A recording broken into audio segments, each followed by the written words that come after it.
The Arctic is often imagined as a distant, frozen silence, a white expanse beyond politics, beyond conflict, beyond power. But tonight, that illusion collapses, because at the top of the world, beneath miles of ice and centuries of isolation, a geopolitical storm is quietly forming, and at its center stands Greenland, vast, remote, sparsely populated, and suddenly at the heart of one of the most controversial national security debates of the modern era. This is not a story about ice alone. This is a story about power, fear, geography, and a changing world order.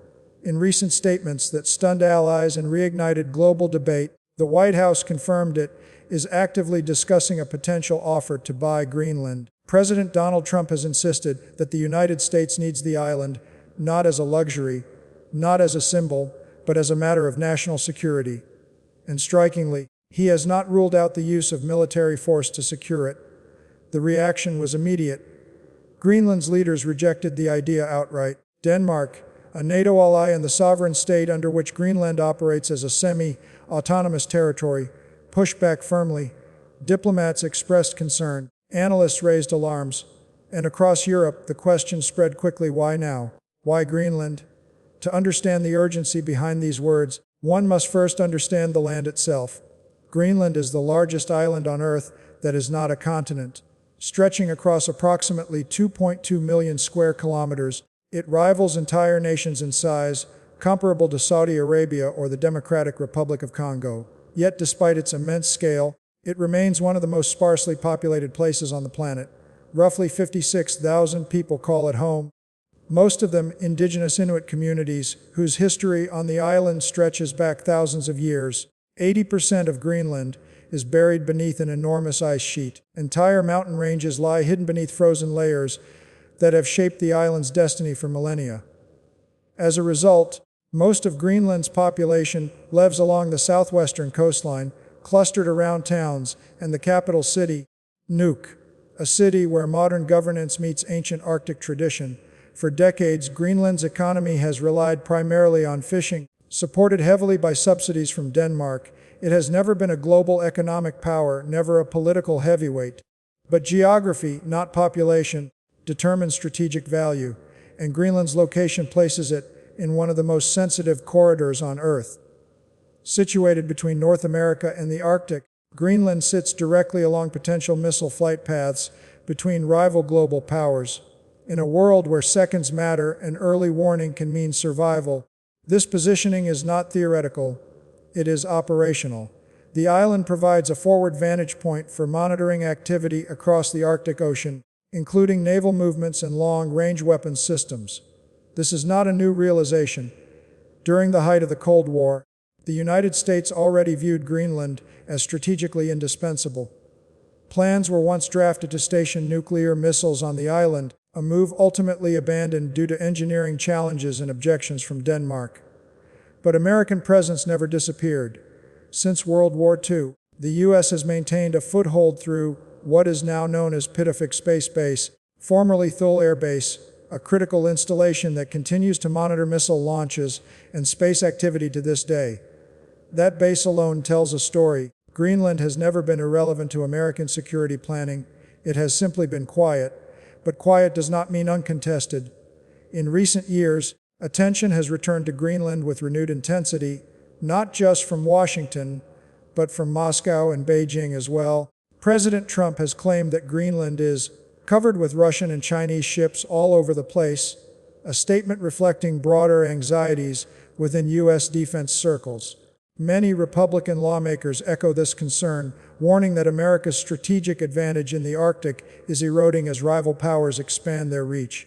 And here, the story deepens. Beyond its military value, Greenland holds something else, something increasingly precious in a world facing technological competition and climate transformation. Beneath its frozen surface lie significant natural resources. Scientists believe the island contains valuable reserves of rare earth minerals, uranium, iron, and potentially large quantities of oil and natural gas. For now, much of this wealth remains inaccessible, locked beneath ice that has defined the island for ages. But as global temperatures rise and ice sheets retreat, access becomes easier. What was once unreachable becomes negotiable, and what becomes negotiable becomes strategic, the president has insisted that minerals are not the reason. We need Greenland for national security, not minerals, he has said. But history shows that security and resources often travel the same path. Control over territory brings control over future options, military, economic, and political. Greenland's leaders, however, see the matter differently. For them, this is not a chessboard square to be purchased or pressured. It is a homeland, a culture, a people with the right to self-determination. Their rejection of any sale reflects a deeper resistance to being reduced to a strategic asset in someone else's global competition. Denmark's response has been equally firm. As a NATO member, Denmark views any suggestion of force against its territory, autonomous or otherwise, as unacceptable. The alliance itself is built on mutual defense, not coercion. And yet, the rhetoric surrounding Greenland has exposed fractures within that unity, raising difficult questions about power dynamics even among allies. This is where the story shifts from geography to ideology. The Arctic is no longer a frozen buffer. It is becoming a front line. Melting ice is opening new shipping routes. Military planners are reassessing old assumptions. And global powers are racing to define influence in a region that was once inaccessible. Greenland, by virtue of its position, sits at the center of that transformation. What happens there will shape early warning systems, Arctic surveillance, resource competition, and alliance politics for decades to come. And as the world watches, the language surrounding Greenland signals something larger. A return to hard power calculations in an era that once promised cooperation. The question is no longer whether Greenland matters. The question is how far nations are willing to go to secure it. And as pressure builds, as rhetoric sharpens, and as the Arctic warms, Greenland's future stands at a crossroads, caught between history, sovereignty, and the strategic ambitions of powerful states. The ice is melting, and with it, the rules that once governed the top of the world. For centuries, the Arctic functioned as a natural barrier. Its brutal cold, unbroken ice sheets, and logistical impossibility made it a deterrent stronger than any treaty. Nations acknowledged its existence, studied it from afar, and largely left it untouched. But that era is ending, and Greenland, once protected by isolation, now stands exposed at the epicenter of a rapidly transforming strategic landscape. Climate change is not merely an environmental story here. In the Arctic, it is a geopolitical accelerant. As temperatures rise, Greenland's massive ice sheet is retreating at an unprecedented pace. What this reveals is not just land, but opportunity. Newly navigable waters are extending shipping seasons. Routes that were once theoretical are now being mapped, tested, and quietly militarized. The northern sea lanes, once frozen highways of no return, are becoming corridors of commerce and confrontation. For military planners, this changes everything. Greenland's location suddenly becomes even more valuable. It sits astride emerging Arctic shipping, routes linking Europe, North America, and Asia. Whoever monitors Greenland can monitor traffic, commercial and military, across vast stretches of the Arctic Ocean. Early warning radar systems gain extended reach. Submarine movements become easier to track, and the line between defensive surveillance and strategic dominance begins to blur. This is why the Arctic is no longer a frozen afterthought in Pentagon briefings. Across Washington, defense analysts now speak openly about the region as a new theater of competition. The United States is not alone in this assessment. Russia has been rebuilding and expanding its Arctic military infrastructure at speed. Long-dormant Soviet-era bases have been reopened. New airfields, radar installations, and missile systems have appeared along Russia's northern coastline. Nuclear-powered icebreakers escort vessels through routes Moscow increasingly treats as sovereign corridors. China, though not an Arctic nation by geography, has declared itself a near-Arctic state through research missions, infrastructure investments, and strategic partnerships. Beijing has inserted itself into the region's future. Its interest is long-term, calculated, and patient. Greenland, with its resources and location, fits neatly into that vision. This convergence of ambition has elevated Greenland from quiet autonomy to strategic crossroads. The United States has long relied on its presence at Patuxent Space Base as a cornerstone of Arctic security. But in an era of hypersonic missiles and space-based warfare, static installations are no longer enough. Control of surrounding territory, political alignment, and guaranteed access are now central to security planning. From this perspective, the White House's renewed interest in Greenland is not impulsive, it is structural. Yet strategy does not exist in a vacuum. For Greenland's people, the accelerating interest in their homeland has created unease. As global powers look northward, and local communities face a future shaped by decisions made far beyond their shores, increased military activity raises environmental risks in a fragile ecosystem. Resource exploration threatens traditional livelihoods, and the conversation surrounding ownership, rather than partnership, has struck a deep cultural nerve. Greenland's leadership has consistently emphasized that their future is not for sale. While the island remains economically tied to Denmark, there is a growing movement toward greater independence and self-determination. Ironically, the surge in global interest may accelerate that ambition, as Greenland weighs whether autonomy can be leveraged into strategic partnerships on its own terms. Denmark, meanwhile, finds itself balancing alliance loyalty with sovereignty. As a NATO member, it shares security interests with the United States, but it also bears responsibility for Greenland's governance and welfare. Any suggestion of unilateral action, economic or military, undermines the very principles that bind Western alliances together. This tension exposes a deeper dilemma. How does the West confront external rivals without fracturing from within? President Trump's framing of Greenland as a security necessity reflects a broader shift in global politics. The post-Cold War assumption that cooperation would override territorial ambition has eroded. Power competition has returned, direct, unapologetic, and increasingly transactional. In this environment, geography regains its ancient importance. Greenland's rare earth minerals further complicate the picture. These elements are essential for modern technologies, from smartphones and electric vehicles to advanced weapon systems. Global supply chains for these materials are fragile and heavily concentrated. Any territory holding untapped reserves immediately becomes strategic, regardless of current accessibility. As ice melts, extraction becomes more feasible. And as feasibility rises, so does pressure. Yet extracting resources in Greenland is not simple. Environmental safeguards, indigenous rights, and harsh conditions pose immense challenges. Even so, the mere possibility of future access is enough to drive geopolitical calculations today. Nations do not wait for opportunity, they position for it. The Arctic, in this sense, mirrors the early days of space competition. Strategic footholds matter, surveillance matters, presence matters, and Greenland is the foothold everyone is watching.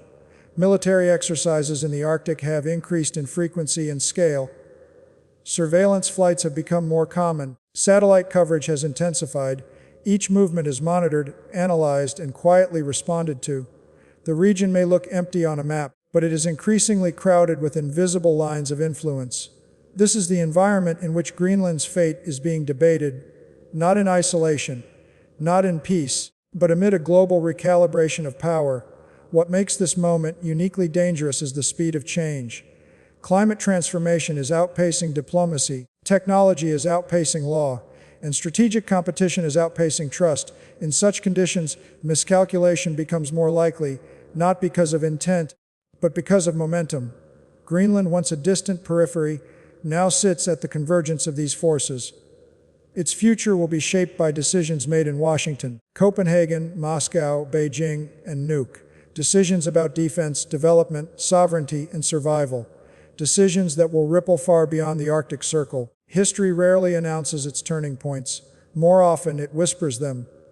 Through policy debates, diplomatic friction, and military repositioning that only later reveal their full meaning, Greenland now stands at one of those moments. Not because of a single statement or proposal, but because the balance of power surrounding it is shifting in real time. To understand why Greenland has become such a sensitive fault line, we must look beyond geography and into precedent. Throughout modern history, strategically located territories have often been drawn into great power competition long before their populations were prepared for the consequences. From island chains in the Pacific to choke points in the Middle East, global powers have repeatedly framed territorial interest as defensive necessity. Greenland is now being spoken of in the same language, not as a land of people and culture, but as an asset in a security equation. This framing is where tension begins. For the United States, the Arctic is no longer a distant frontier. It is increasingly viewed as a potential approach vector for future conflict. Advances in missile technology mean threats no longer follow predictable paths. Hypersonic weapons compress response times to minutes. Submarines operate beneath thinning ice with greater freedom. In this environment, early detection becomes survival, and Greenland's location offers exactly that. But surveillance alone does not secure a region.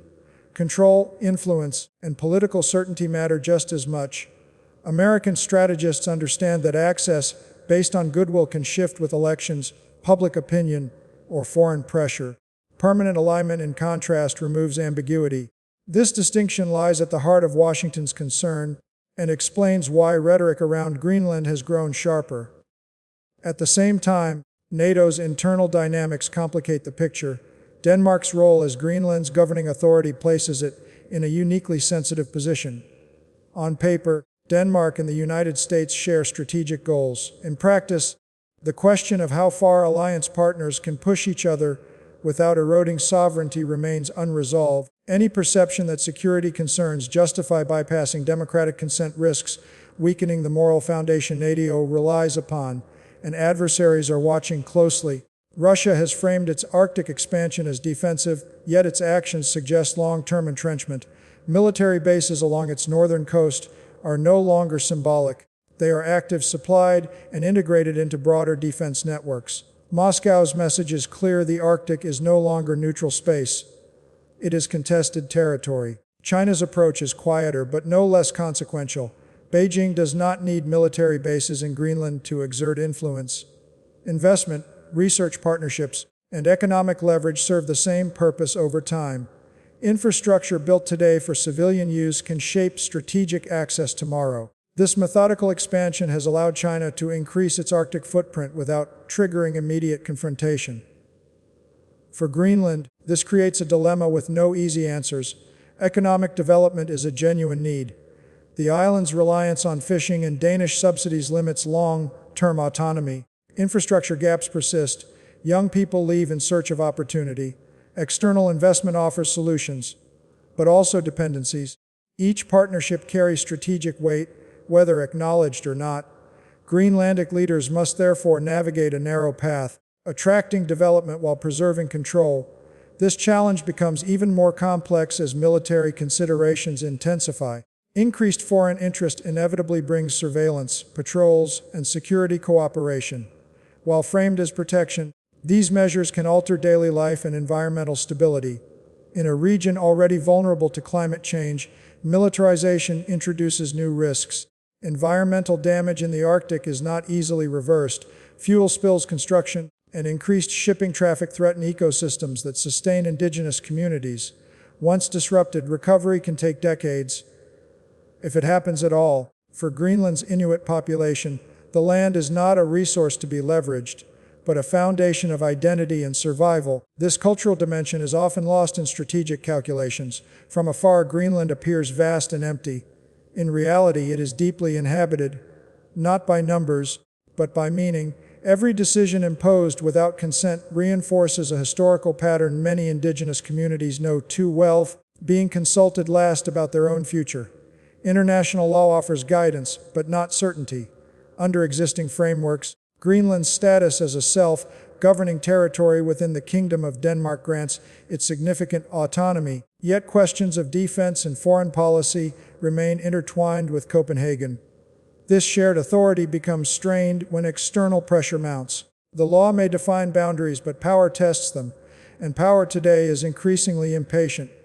Global competition is accelerating. Strategic patience, once a hallmark of diplomacy, is being replaced by urgency. Nations fear falling behind, losing access, or misjudging rivals. In such an atmosphere, even long-standing norms can feel negotiable.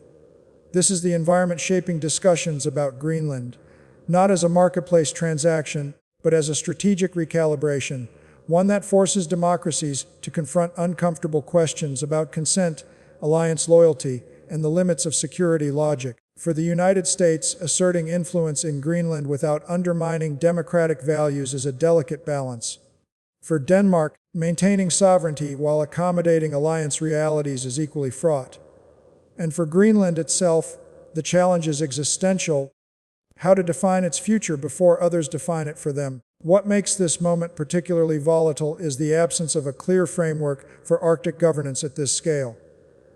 Treaties lag behind technological change. Environmental agreements lack enforcement teeth. Military transparency remains limited. As a result, ambiguity fills the gaps, and ambiguity breeds mistrust. History suggests that when strategic regions lack clear rules, they become stages for escalation rather than cooperation. Greenland does not seek that role. Yet geography does not ask for permission. As global powers position themselves for an Arctic future, Greenland stands at the intersection of ambition and restraint. Its choices, and the choices made about it, will signal whether competition can be managed without coercion, or whether the Arctic will follow the familiar path from frontier to flashpoint. Every geopolitical story eventually arrives at a moment of reckoning, not when decisions are announced, but when their consequences become unavoidable. For Greenland, that moment is no longer theoretical.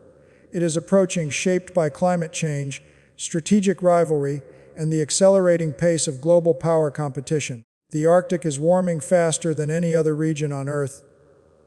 Ice that once acted as a natural barrier is retreating, opening routes that were previously impassable. Shipping lanes are lengthening their seasons. Resource surveys are becoming feasible. Military patrols are increasing in frequency. What was once inaccessible is now exposed, and exposure invites attention. This transformation is not driven by ideology, it is driven by opportunity. For global powers, the Arctic is no longer the edge of the map. It is becoming a corridor, one that shortens distances between continents and alters long-standing strategic calculations. In this new reality, Greenland is not peripheral, it is central. Yet the future of Greenland cannot be reduced to strategic maps alone. At the heart of this debate lies a fundamental question: can a small population navigate the ambitions of far larger powers without losing agency? History offers few easy answers, but it does offer warnings. When major powers treat geography as destiny, the voices of those who live there are often minimized. Decisions are framed as inevitable. Resistance is portrayed as impractical. Over time, consent becomes procedural rather than genuine. Greenland's leaders are acutely aware of this risk. Their public statements consistently emphasize self-determination. Any change in status, they insist, must originate from within Greenland itself, not from external pressure or transactional logic. This stance reflects both political principle and historical memory. For indigenous communities, sovereignty is not an abstract concept, it is protection against erasure. Denmark, too, faces a delicate future. As Greenland's governing partner, Denmark must balance alliance obligations with its responsibility to respect autonomy. This is not merely a legal matter, it is a moral one. Any perception that Greenland's future is being negotiated over its head would strain trust not only within the kingdom but across Europe. For NATO, the implications extend even further. The alliance is built on shared values as much as shared defense. If security arguments are seen to override democratic choice, that foundation weakens. Adversaries would not miss the opportunity to exploit such contradictions. In an era of information warfare, perception can be as powerful as deployment. The United States, meanwhile, stands at a crossroads of its own making. Its strategic concerns in the Arctic are real. Missile detection, maritime monitoring, and regional stability are legitimate priorities. But how those priorities are pursued will define America's credibility far beyond Greenland. Influence achieved through cooperation strengthens alliances. Influence perceived as coercion erodes them. This distinction matters. Throughout the 21st century, power has increasingly been measured not only by military capability, but by the ability to build durable partnerships. In the Arctic, where conditions are extreme and infrastructure limited, no nation can operate alone indefinitely. Trust becomes a strategic asset. Russia and China understand this dynamic well. Their approaches differ, but both seek to normalize expanded presence under the banner of routine activity. Over time, what begins as monitoring becomes infrastructure. What begins as investment becomes leverage. The absence of clear opposition can harden into acceptance. This gradualism is precisely what alarms Western strategists. Once patterns are established, reversing them becomes costly. That is why debates surrounding Greenland feel urgent. Even when no immediate action is announced, policymakers are not reacting to the present alone, they are anticipating futures they fear may be difficult to undo. For Greenland's population, however, urgency takes a different form. Climate change is already altering livelihoods. Traditional hunting patterns are shifting. Coastal erosion threatens settlements. Economic diversification is no longer optional, it is necessary. External interest, therefore, arrives at a moment of genuine need. Rejecting it outright carries its own risks. This is the paradox Greenland faces. Security attention brings both protection and pressure. Investment brings both opportunity and dependence. Navigating this paradox requires something rare in global politics: restraint. Restraint from powers accustomed to decisive action.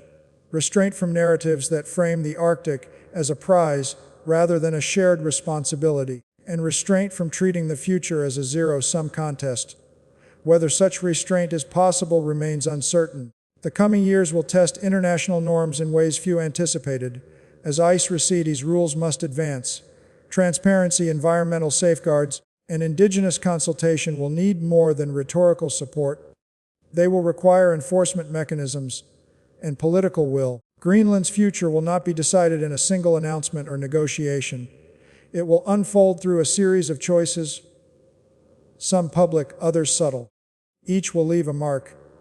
What happens there will resonate far beyond the Arctic Circle, because the story of Greenland is ultimately a story about how the world manages transition, from isolation to exposure, from balance to competition, from principle to practice. It asks whether security can coexist with self-determination and whether power can be exercised without erasing consent. As the Arctic opens, the world watches, not just to see who gains access, but to see which values endure when geography reshapes ambition. This is not the end of the story, but it is the moment when its direction becomes clear.